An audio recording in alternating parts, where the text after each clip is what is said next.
नमस्ते, मैं डॉक्टर विकास Goyal, senior cardiologist पारस hospital Gurgaon से। आज हम बात करने वाले हैं एक्सरसाइज की, एक्टिविटी की। स्टंट के बाद, स्टंटिंग जो पीटीसी है हम बोलते हैं, एंजियोप्लास्टी बोलते हैं, उसके बाद कब कैसे चालू करनी चाहिए। जब भी हम किसी पेशेंट को स्टंट लगाते हैं तो उसमें हम कुछ पैरामीटर्स देखते हैं, जैसे कि हार्ट की पंपिंग, हार्ट अटैक हुआ है कि नहीं हुआ है। तो अगर किसी पेशेंट को हार्ट की पंपिंग ठीक है और हार्ट अटैक नहीं हुआ है तो हम उसको बोलते हैं कि आप अगले दिन से ही घर में चलना चालू करें, 5 मिनट्स 10 मिनट्स। इवन हम उसको बाहर भी भेज सकते हैं, बट इस वजह से नहीं भेजते हैं क्योंकि बाहर चल के अगर उसने ज़्यादा चला, उसको कहीं स्पाज्म आया, कोई चेस्ट पेन हो गया जो कि एक्सरसाइज इंड्यूस है, तो कन्फ्यूज़न हो जाता है कि वो ब्लॉकेज की वजह से है कि मसल्स की वजह से है, और अननेसेसरी फिर हमें टेस्ट करने पड़ते हैं और एक्सपेंस बढ़ जाता है। तो हम एडवाइस करते हैं कि पहले 5 से 7 दिन आप घर के अंदर चलें, मॉनिटर्ड चलें।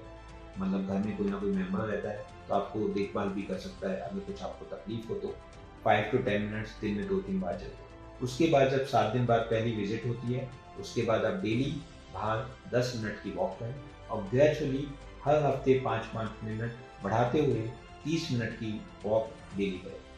अगर आप 20 से 30 मिनट की वॉक डेली करते हैं तो काफ़ी अच्छे चांसेस हैं कि आपके ब्लॉकेजेस दोबारा ना आए और ये जो स्टंट लगा है इसका रिजल्ट हमें बहुत लंबे समय तक अच्छा मिले। लेकिन अगर किसी पेशेंट को हार्ट अटैक हुआ है और हार्ट की पंपिंग कम है तो हम उसको स्टार्टिंग में घर में ही चलने के लिए बोलते हैं, और 5 और ज़्यादा नहीं, सिर्फ 5 से 10 मिनट, और उसके 7 दिन बाद, 5 से 7 दिन बाद हम उसको बाहर जाने के लिए अलाउड करते हैं, लेकिन उसमें हम 5 मिनट डेली चलने के लिए बोलते हैं हफ्ते के लिए, और 2-2 मिनट का वॉक बढ़ाने के लिए बोलते हैं। तो नॉर्मल पेशेंट में हम 5 मिनट का वॉक बढ़ाते हैं, जिनको हार्ट अटैक हुआ है, जिनकी हार्ट की पंपिंग कम है, तो हम उनको 2 मिनट का बोलते हैं। ये दोनों तरह के पेशेंट, अगर मान लीजिए उनको कुछ दूरी पे सांस फूलता है या चेस्ट में पेन होता है, तो जितनी दूर चलने पे उनको ऐसा होता है वो टाइम वो नोट कर लें, टाइम या किलोमीटर्स मीटर्स नोट कर लें और उससे थोड़ा कम चले, और फिर ग्रेजुअली उससे 1-1 मिनट बढ़ाते जाएं।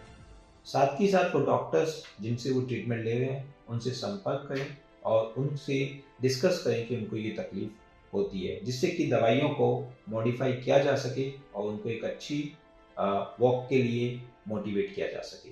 Walk is the best exercise for the heart.